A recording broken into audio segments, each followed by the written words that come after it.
A conference? Now. Nate stared at Professor Torres's email. We're barely keeping up with the project as it is. The four were huddled around their workstation, empty coffee cups betraying the late hour. Their temporary living arrangement had entered its second week, and while their personal dynamics had evolved, their project deadline loomed closer. It's not optional, Devin pointed out, already adding it to his calendar. Torres specifically says attendance will impact our evaluation. The Silicon Valley Innovation Summit, Jamie read. Actually, this could help. It's focused on community-based tech solutions, exactly what Nexus needs. It's in Monterey, Noah noted. 2 hours away? 2 hours and 17 minutes without traffic, Devin supplied. Considerably longer on Friday afternoon. Jamie's face lit up with his spontaneous plan expression. Road trip. It's hardly a road trip, Devin countered. It's a mandatory academic excursion. It's all in the framing, Williams. We drive down Friday, attend sessions Saturday, network at the reception, drive back Sunday. 2 nights away, beautiful coastal scenery. Limited hotel availability during conference season, Devin interjected. Already on it, Jamie's fingers flew over his phone. My cousin Miguel works at the Monterey Bay Hotel. He might hook us up. Noah stretched, his t-shirt riding up to reveal a sliver of stomach that made Devin quickly avert his eyes. I'm in. This room is becoming a creative prison. We'd need to bring project materials, Nate said, and find work time between sessions. Work cation, Jamie declared. Best of both worlds. That's not a thing, Devin sighed. It absolutely is. Ask any digital nomad. So it's settled, Noah clapped. Who's driving? All eyes turned to Devin, who blinked in surprise. You're the only one with a car on campus, Jamie pointed out. How did you know that? You mentioned it during the hackathon. Something about emergency supplies in your trunk? Devin looked thrown that they'd remembered. My vehicle is a 2-year-old BMW 5 Series. It seats 5 comfortably. Ooh, fancy, Noah teased. Daddy's money coming through. A flicker of something, hurt perhaps, crossed Devin's face. The car is practical, reliable, and fuel-efficient, he said stiffly. Jamie smoothly redirected. Perfect for our needs. Devin drives, I navigate, Noah handles snacks, and Nate can compile relevant conference sessions. And just like that, their road trip was decided. A decision they might have reconsidered had they known how the weekend would unfold. Friday afternoon found them loading Devin's impeccably maintained BMW. No food outside sealed containers, Devin announced as Noah approached with open chips. And absolutely no shoes on the dashboard. Noah rolled his eyes but complied. Jamie took the passenger seat, Nate and Noah the back. As they pulled away from campus, a strange sense of anticipation settled over Nate. There was something freeing about leaving Stanford behind, even temporarily. Road trip music.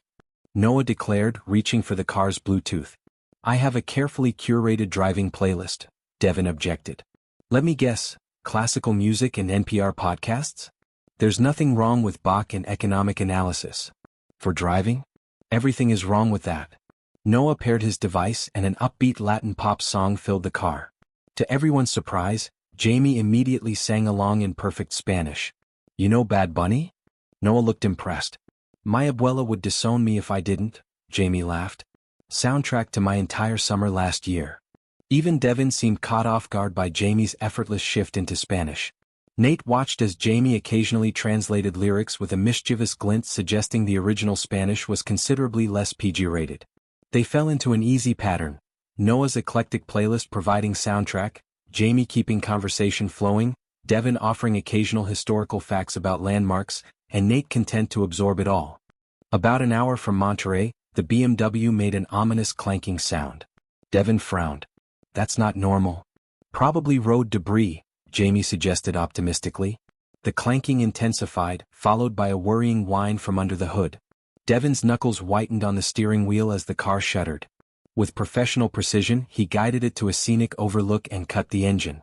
Well, this is cinematically appropriate, Noah commented, looking at the dramatic coastal view. Breaking down with the Pacific Ocean as backdrop. Devin lifted the hood with an expression of deep betrayal. Any verdict? Jamie asked. I believe it's the timing belt, Devin said grimly. Not addressable roadside.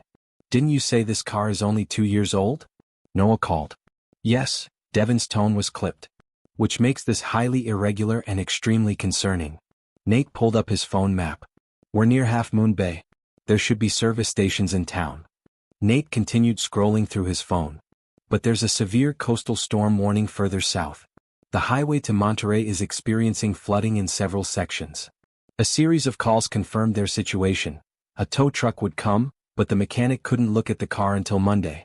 Their Monterey hotel rooms remained reserved, but there was no practical way to get there tonight. This is a logistical nightmare, Devin paced beside the disabled BMW. The conference begins at 8 a.m. tomorrow. Even if we found alternative transportation, we wouldn't arrive until extremely late. I've checked ride services, Jamie added, looking up from his phone. There are no available drivers willing to make the full trip to Monterey tonight with the storm warnings. And rental car agencies are closed until morning. I have a suggestion. Noah held up his phone. I found a bed and breakfast in Half Moon Bay with availability tonight. We could get towed into town, stay overnight, and figure out tomorrow's plan in the morning. What about the conference? Nate worried. Most sessions are streamed online for virtual attendees, Jamie pointed out. We could participate remotely while sorting the transportation issue. Devin looked between his car and teammates, torn between academic responsibility and practical reality. It's not ideal, he finally admitted, but it appears to be our only viable option. The tow truck delivered them to Ted's auto repair in Half Moon Bay as the sun set. Ted, a grizzled mechanic with oil-stained hands, confirmed Devin's diagnosis. Timing belt shot. Strange for a car this new. Might be a manufacturing defect, he said. Can't get parts till Monday at earliest. Folks headed to Monterey? Ted asked. When they nodded, he shook his head. Not tonight, you aren't. Highway once partially closed due to flooding from that storm system. CHP's only letting emergency vehicles through until morning. Devin accepted this with the grim dignity of someone receiving bad news from a doctor. After arranging repairs, they called a taxi to take them to the oceanside bed and breakfast. The B&B was a charming Victorian house on a bluff overlooking the Pacific. Wind chimes tinkled on the wraparound porch as the scent of freshly baked cookies wafted from within. Welcome to Oceanside. The proprietor, a cheerful silver-haired woman with reading glasses on a chain, greeted them. I'm Eleanor. You must be the stranded Stanford students who called. That's us, Jamie confirmed, turning on his charm. Thanks for accommodating us on such short notice. Happy to help. We're actually quite full with a wedding party, but I have 2 rooms available. She consulted her tablet. The Rose Room with a queen bed, and the Lighthouse Suite with 2 twins. The 4 exchanged glances. We'll take them both, Devin said decisively, reaching for his wallet. Eleanor led them upstairs. The Rose Room was a cozy space dominated by a 4-poster bed with floral wallpaper. The Lighthouse Suite across the hall had 2 narrow beds and nautical decor. Dinner is served in the garden until 8 p.m. if you're hungry, Eleanor said before departing. As soon as she was out of earshot, the room allocation discussion began. So, how are we doing this? Noah asked what they were all thinking. The logical arrangement would be 2 people per room, Devin stated. Right, but which 2 in which room? Jamie clarified. An awkward silence fell. After 2 weeks sharing apartments and beds, it should have been simple. Yet somehow, standing in a stranger's Victorian hallway made the decision feel weightier. We could draw straws, Nate suggested weakly. Noah rolled his eyes. Or we could acknowledge the obvious pairings that have been developing and stop dancing around it. Nate felt heat rush to his face as Jamie examined the wallpaper pattern. Even Devin seemed momentarily speechless. Fine, I'll say it, Noah continued, apparently done with subtlety. Nate and Jamie take the Rose Room. Devin and I will take the twins. Happy now? That's presumptuous, Devin managed, though he didn't actually object. Is it? We've been living together nearly 2 weeks. You think we haven't all noticed the dynamics? Noah, Jamie's tone held a gentle warning. What? We're adults. Presumably intelligent ones, given our Stanford admission. The tension's getting ridiculous.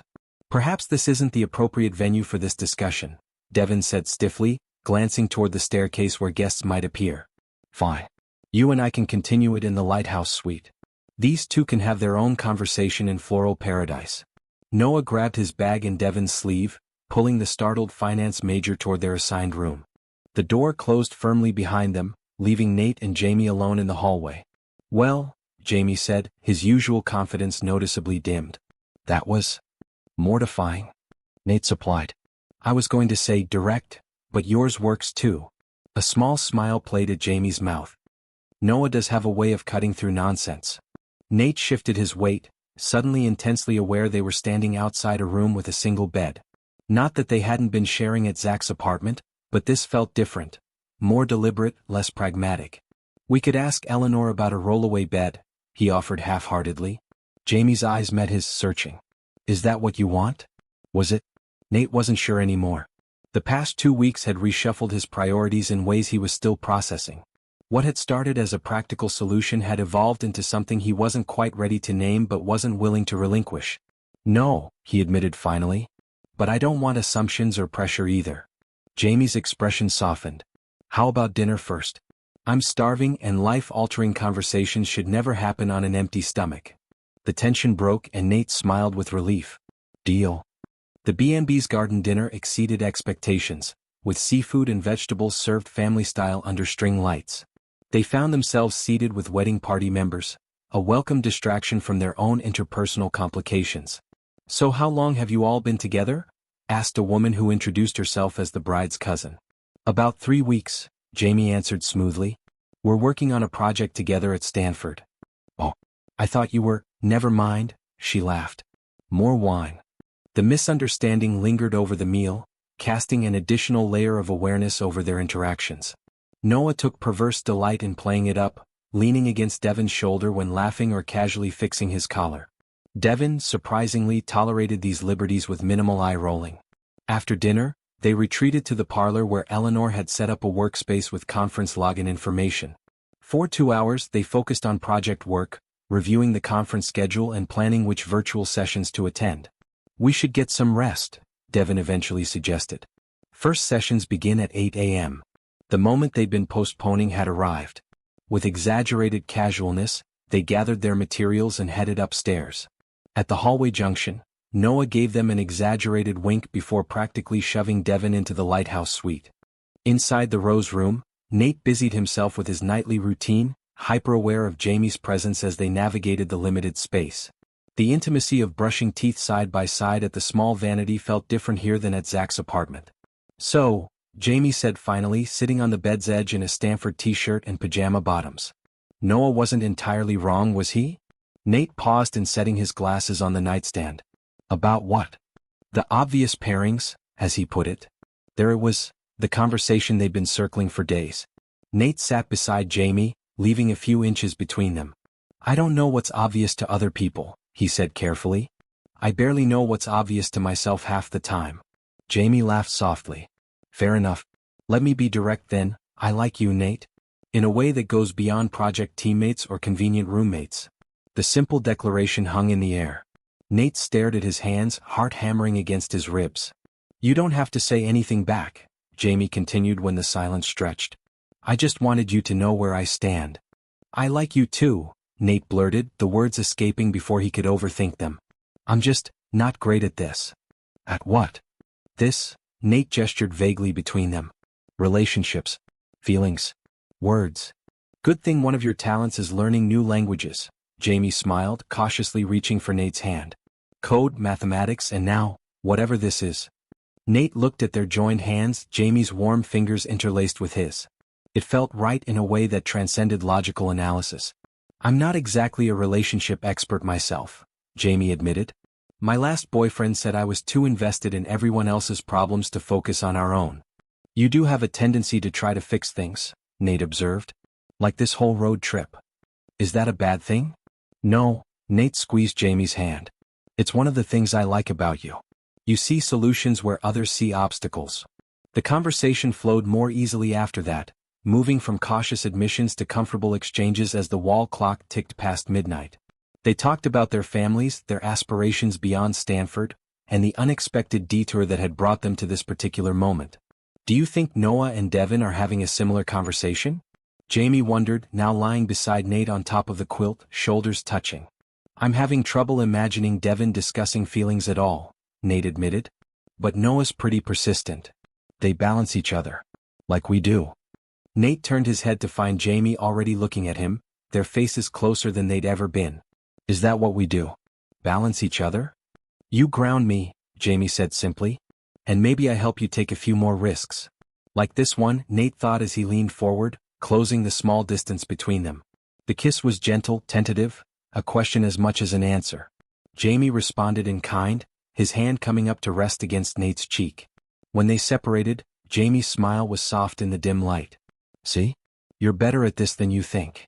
Eventually, they slipped under the covers, the long day and emotional revelations leaving them too exhausted for anything more than holding each other close.